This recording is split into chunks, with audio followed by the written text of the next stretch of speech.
From Interior Alaska's most trusted news source, this is the Fbx Evening News. Good evening and thank you for joining us. Our top story this evening, Alaska State Troopers are investigating the death of a 12-year-old girl who was fatally shot at a birthday party on Saturday. Troopers have identified the girl as Marina Ryback. The incident occurred in Delta Junction when a 6-year-old boy shot the girl with a pellet gun. Now, the boy reportedly got the gun from another child at the party and claimed he didn't know the gun was loaded. He was carrying the gun back to the house when it went off. Immediately after, the children ran inside to alert Ryback's mother. She was taken to Fairbanks Memorial Hospital, where she later was pronounced dead. Well, you know, we certainly are investigating, and we're not going to make any speculations or try and write the ending of an investigation before we're there. But like I said, everything we know about this is it's a tragedy.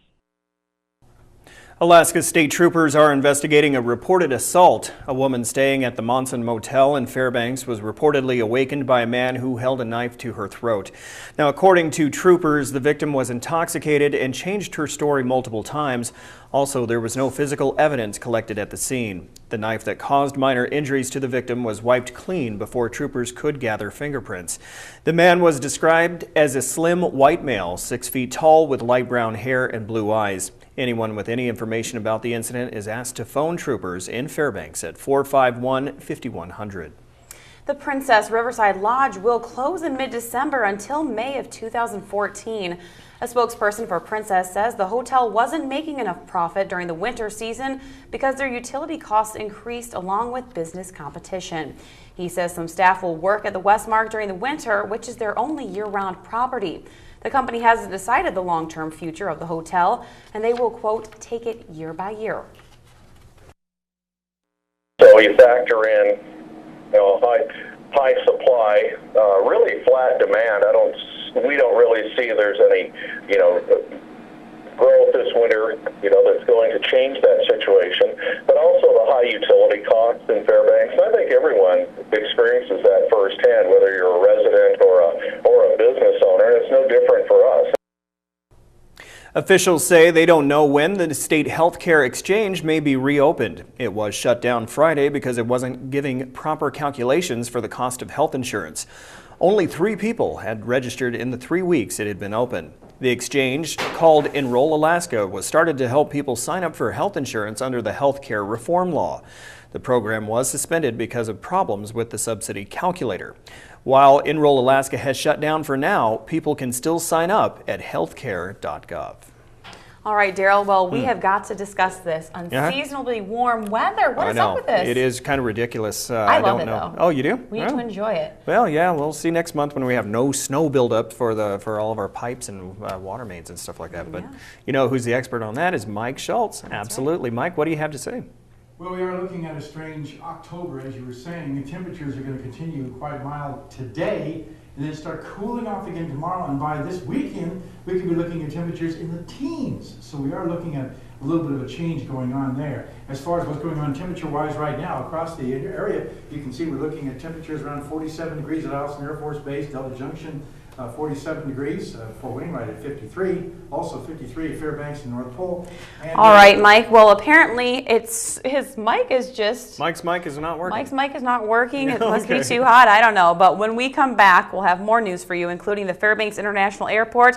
It added its final touches to the newly renovated terminal earlier today. Also, an old bridge in Fairbanks will be replaced. We'll have more on that. Stay with us.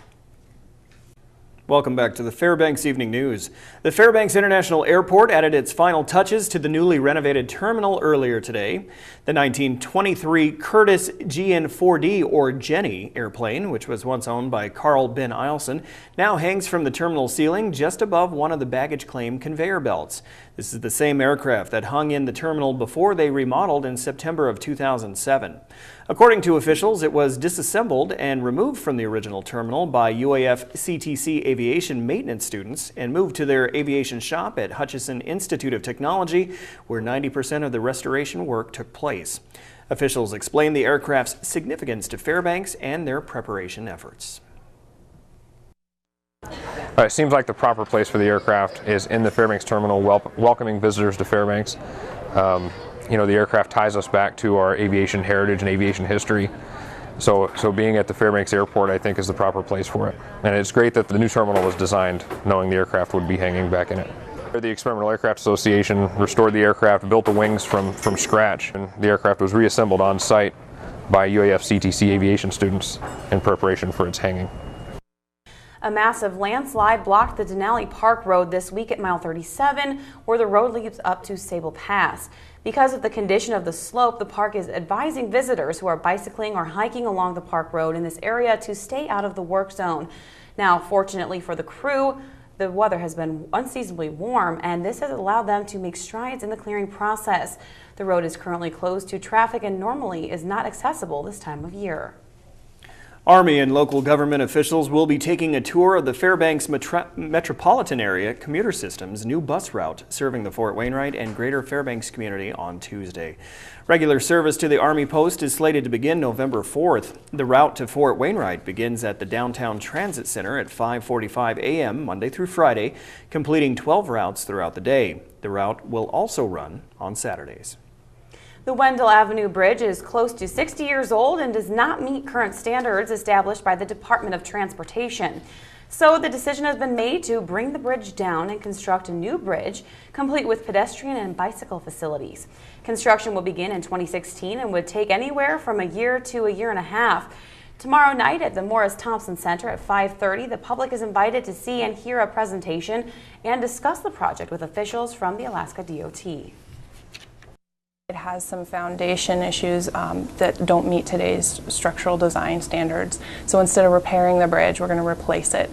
And in doing so, we can build it with a wider roadway and wider sidewalks for bicycles and pedestrians. And we're also going to build a connection from Grail Park, where the boat ramp is, onto the bridge and down to Griffin Park behind Morris Thompson. A little bit of Fairbanks history started coming down this past weekend. Demolition of the old Klondike Hotel, Restaurant and Bar off Airport Way on Bedrock Street started last Friday. Once a popular and busy place, in the last several years it had deteriorated to the point of no longer being viable. A former owner of the Klondike says it was a good business in its day. Sold it, let's see, about 10 years ago, and I purchased it about 18, 20 years before then. It was just a small hotel, a restaurant and bar, and I had a great business there at one time. It's a blessing now to get it tore down. It was sad that it got to that, but that's what happened. So, Joe, I bet this was a full week. What are you doing? I can't even. As I was saying, I bet you it was a full weekend because of the nice weather. Oh, yeah. You know, we're going to find out if the UAF cross-country team, they brought back conference titles. And plus, we have some high school football awards to announce. But first, out of the break, will be Nanook hockey. Could they complete another comeback? You'll see next. Hello, Interior Alaska. Joe Cook here to Sports C4. This Monday evening, bringing you another weekend recap. We start with hockey. On Saturday night, the Alaska Nanooks were looking to sweep the Mercyhurst Lakers after an incredible 5-4 victory on Friday night. And the first Lakers would strike first on a 5-on-3 power play after senior Michael Quinn was ejected for a questionable checking from behind call. And Daniel O'Donohue, he put the Lakers on the board first. He finished with a score and 2 assists to lead all skaters. Mercy scored on another power play in the second period with Kyle Just. The score's 2-0 Lakers. Then UAF once again came back. Tyler Morley got it going for the Nooks with his score less than 5 minutes left in the second. 5 minutes into the third, Garrett Perry got one past Jimmy Sargent after the assist from Joey Davies. His first career point for the Nanooks. It's now a 2-2 game. Then Nolan Heisman, he scored the go-ahead goal crashing towards the net a little over 3 minutes later to give the Alaska a 3-2 lead. But Matthew Zay scored the equalizer on another power play to tie it up halfway through the third. Alaska was 3 of 11 on penalty kills. Sargent had 31 saves on 34 shots, and John Keeney made 29 stops on 32 shots. They didn't allow a goal in the rest of the third period or in the overtime session. This game ends in a 3-3 tie. You go into the third period and you're down a goal, and we get the lead right away, and then you end up killing 8 minutes or almost half the period. You're killing penalties, and they're bound to get one sooner or later. So that's kind of what I took away from it. I thought that it was a pretty good hockey game, but I think at the same time we can look back and definitely we didn't put our best effort forth. I don't think you can ever really be satisfied with a tie. I think if we would have played 60 minutes the way we can, I think that we could have got the win. But we got to move past it now and have a really good week of practice and get ready for Northern. And the Ice Dogs bounced back from their 2-1 loss to the Austin Bruins on Friday night with a win on Saturday night. Fairbanks went up 2-0 in the first 5 minutes of the game with Chandler Marjorie and Lonnie Clary goals and held off the Minnesota Magicians for a 4-2 win. It's their 10th W of the season. 4 different players scored and 8 different players had assists for Fairbanks. Patrick Munson made 20 saves on 22 shots for the Dogs. However, even with the win, the Kenai Brown Bears are on top of the Midwest Division for now. Winners of 7 straight. The Wilderness is second, followed by the Ice Dogs. Fairbanks will finish its 4-game road slate this weekend with 2 games against the Wenatchee Wild.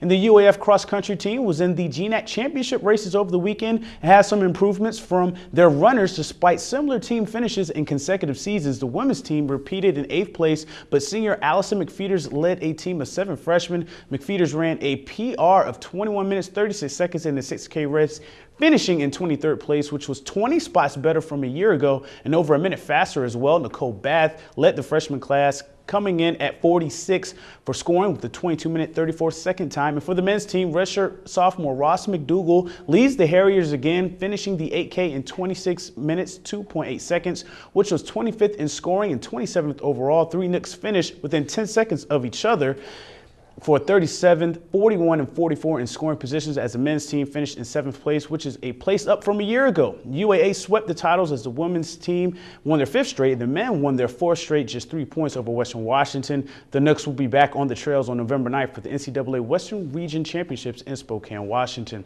And the state champions in high school football were decided over the weekend. West defeated Service 28-16 to become the 4A state champs for the large schools. The West Eagles are the first team other than South or Service to win the state title in the past 2 seasons. West won the state title in 2010 for the medium school. Soldotna won 56-49 over Juneau for their 2nd straight medium schools title. And also over the weekend, the Greatland Conference Awards were announced. Monroe's Bobby Pace was named Coach of the Year.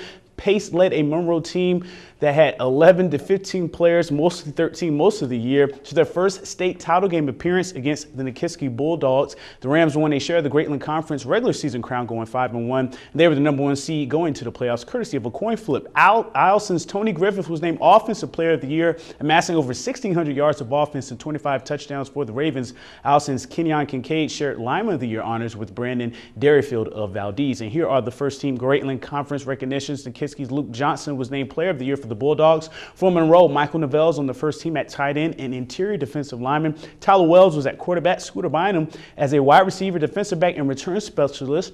Alex Callahan was also first-team DB and wideout and is all-conference at kicker. Grant Olson at guard and outside linebacker for the Rams. And Dylan Gavora, a senior at Monroe, was at fullback and middle linebacker. And Peter Button at center for Monroe. Allison was also represented on the first team with Ryan Crooks at tackle, Caleb Dunlap at defensive back, and Jaheim Prelude at outside linebacker. Well, it wouldn't be a weekend recap without the I-5, the interior top 5 plays, right? Of course not. So check these out. At number 5, UAF's Sam Hartoon gets 21 kills in a 4-set loss to Central Washington Thursday, despite having an upset stomach, making it 3 matches with 65 kills. At number 4, Marissa King was king of the court, if you will, with a game-high 18 kills on Tuesday night. And the Rams rallied for a 3-1 win over North Pole on senior night in Boileau Hall. And at number 3, more volleyball as senior Lauren Slater aces the game winner at West Valley's senior night. With their sweep of the Allison Ravens, all 6 seniors played the entire game for the Wolfpack. And then at number 2, we go to the ice. UAF's J.D. Peterson has a laser of a shot. The goal goes in after Tyler Morey's face-off win. J.D.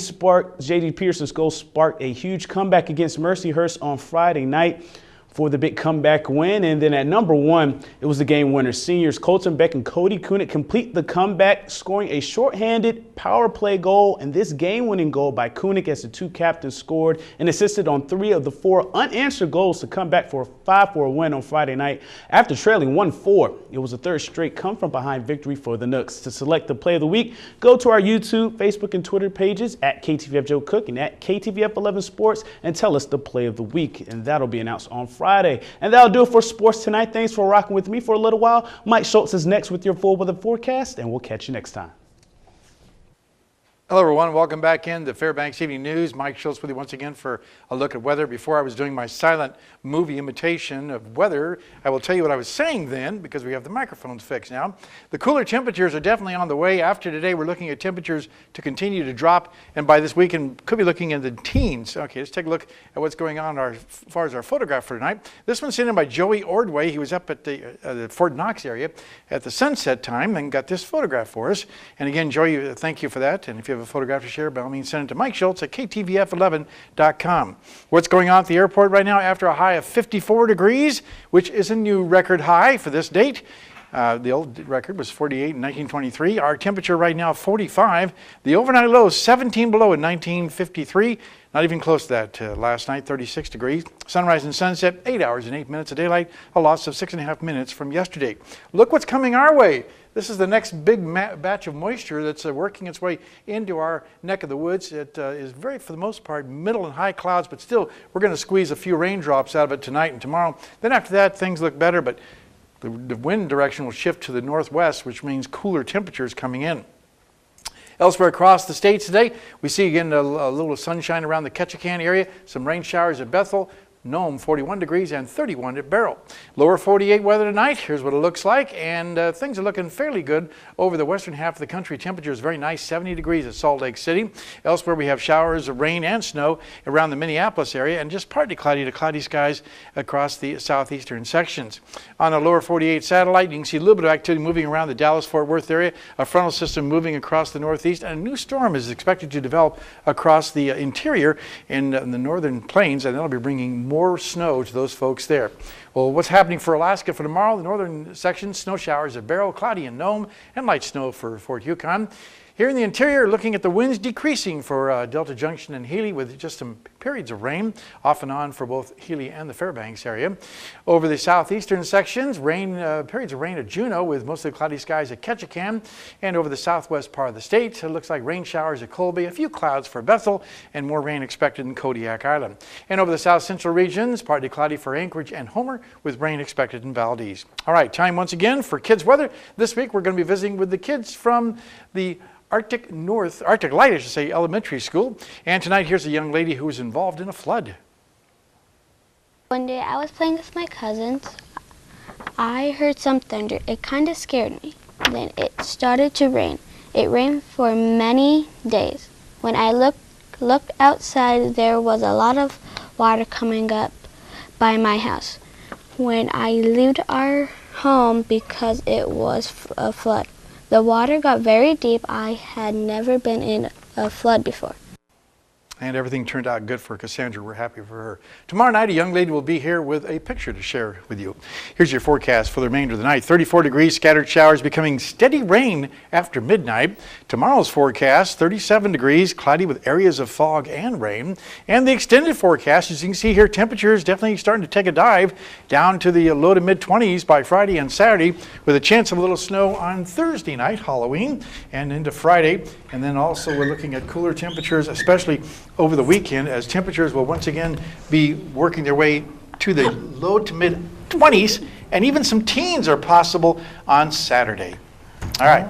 Very good. So, Mike, what does that mean for driving conditions tomorrow morning? It should be okay. It should be all right. Okay. I don't think we're going to have any freezing conditions because the overnight low is going to be above freezing, so it should be okay. Okay. Now, above 1,000 feet, they could be getting a couple inches of snow. Oh. So we got to keep that in mind if they're the folks that are coming down from that area. Right. Keep that in mind. Okay, very well. Thank you, Mike.